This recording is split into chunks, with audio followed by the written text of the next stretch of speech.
પ્રિયાંશી ને વંશુ, જો એક તમને બહુ સરસ મજાની વાર્તા કહું કે જે વાર્તા મેં બુકમાં સાંભળી હતી, ઓડિયો બુક આવે ને એમાં સાંભળી હતી. હું જીમમાં ગયો હતો ને ત્યારે એનું નામ છે ક્લિફ યંગ કરીને એક ભાઈ છે. કોણ? Cliff young. હવે એ ભાઈ છે ને ઓસ્ટ્રેલિયાથી સિડની સુધીની એક દોડ હતી, મેરેથોન દોડ આવે ને એની જેમ દોડવાની સ્પર્ધા હતી. હું હતું 5 યોદ્ધા હતા, 5 સ્પીડવાળા હતા કે બધાએ છે ને જે સારા બૂટ પહેર્યા હતા, પછી સારા કપડાં પહેર્યા હતા, દોડવા માટેની સ્પર્ધા હતી. હું હતું સ્પર્ધા હતી. તો દોડવાની સ્પર્ધામાં એ 5 ઓલા લોકોએ ભાગ લીધો, રમતવીરોએ. અને પછી છઠ્ઠો એક ભાભો આવ્યો, 61 વર્ષનો ભાભો, બરાબર, કે જેના કપડાં સારા નહોતા, જેના બૂટે સારા નહોતા, અને એવો વ્યક્તિ આવ્યો. એટલે બધા એની મજાક ઉડાવવા માંડ્યા કે આ થોડો ભાગ લેશે આમાં સ્પર્ધામાં. તો એ બધા એને પૂછ્યું કે તમે કેમ આવ્યા છો? તો કોઈક રિપોર્ટરે એની મજાક ઉડાવી. એ કે તમે કેમ અહીંયા આવ્યા છો, તમારે અહીં શું કામ છે? તો ઓલો કે હું દોડવા માટે આવ્યો છું. શું કે? હા. તો પછી બીજા બધા એની મજાક જ બનાવી નાખી. પછી એવો નિયમ હતો કે એ લોકોને છે ને 5 દિવસમાં કંઈક 1700 થી 1800 કિલોમીટર દોડવાનું હતું.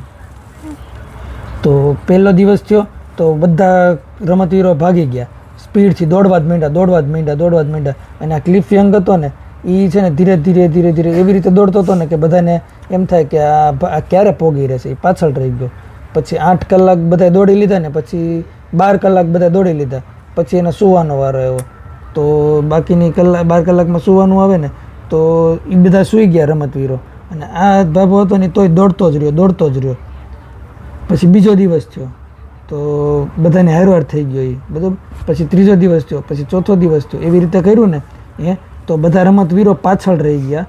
અને એ જે હતો ને જે ક્લિફ યંગ કરીને એ સૌથી આગળ નીકળી ગયો અને સૌથી પહેલો નંબર આવ્યો દોડવામાં. પછી એને $10,000 ઇનામ હતું. કેટલા? $10,000 ઇનામ. હા, $10,000 ઇનામ હતું. તો એને ઇનામ ન લીધું. એને શું કીધું ખબર છે? મને આ ઇનામની આશા નહોતી, મેં ઇનામ માટે નથી દોડ્યો, હું ખાલી દોડવા ખાતર અને આ રમતમાં સ્કોર બનાવવા માટે દોડ્યો. શું કે હું કરી શકું છું એના માટે. હવે એ 61 વર્ષનો હતો. હવે એને જે પૂછવામાં આવ્યું કે તમે એટલું બધું કન્ટિન્યુઅસ કેમ દોડતા રહ્યા સતત? બાકી રમતવીરો બીજા બધાને તો એવું કીધેલું હતું કે તમે સતત નહીં દોડો, તમે છે ને 8 કલાક સૂઈ જવાનું, 12 કલાક તમારે વોકિંગ કરવાની. એવી રીતે તમે કન્ટિન્યુઅસ દોડશો તો તમે થાકી જશો, તમે આમ કરશો તો તમને આમ થશે. એવું બધું એને કહેવામાં આવ્યું હતું. તો ખાવાનો ફિક્સ ટાઈમ, સૂવાનો ફિક્સ ટાઈમ, એવું બધું કરવામાં આવ્યું હતું. અને આને એવું કોઈ કહેવામાં જ નહોતું એવું. પછી એને પૂછ્યું કે તમે કેમ કન્ટિન્યુઅસ તમે એટલા દિવસ દોડ્યા તો તમને કાંઈ થયું નહીં? તો એ કે જો મારી પાસે છે ને 2000 ઘેટા બકરા છે.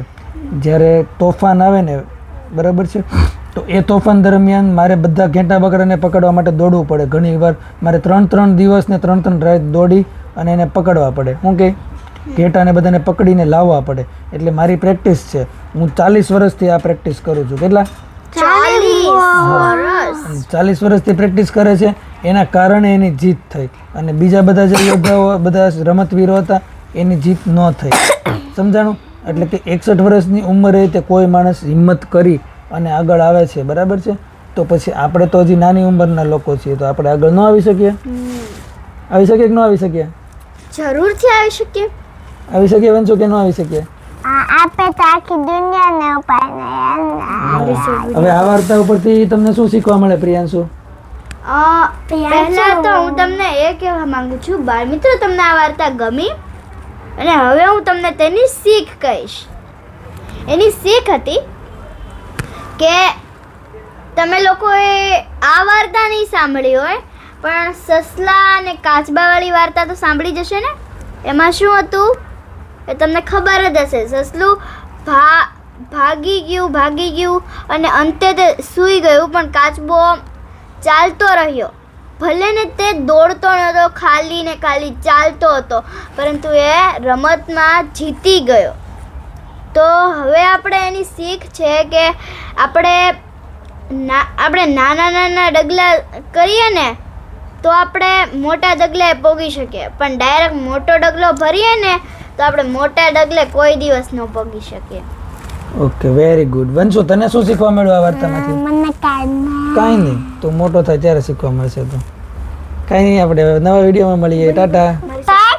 બાળ મિત્રો તમને મારો વિડીયો ગમ્યો હોય તો લાઈક કરો, શેર કરો અને સબસ્ક્રાઇબ કરવાનું ભૂલશો નહીં. થેન્ક યુ અને બાય બાય. Bye bye. મારા છોકરા પછી મળશું હો.